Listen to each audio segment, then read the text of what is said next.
The sun had long dipped below the horizon when I found myself alone in the deserted halls of Oakland High School.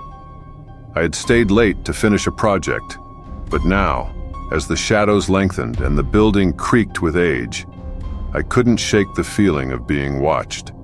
As I made my way down the dimly lit corridor, a sense of unease settled over me like a suffocating blanket. The air was heavy, thick with the scent of stale dust and decay. Every sound, a distant creak, a faint whisper, sent a shiver down my spine. I quickened my pace, eager to escape the oppressive silence. But then I heard it, a soft, rhythmic tapping, like footsteps echoing in the distance.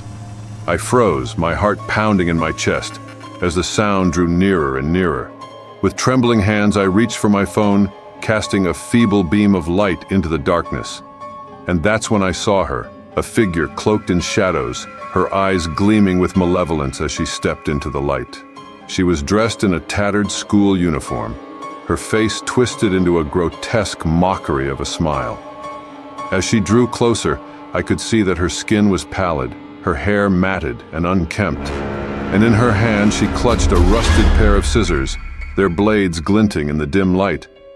I wanted to scream, to run as far away as possible from this nightmarish apparition, but fear rooted me to the spot, paralyzing me as she advanced with slow, deliberate steps.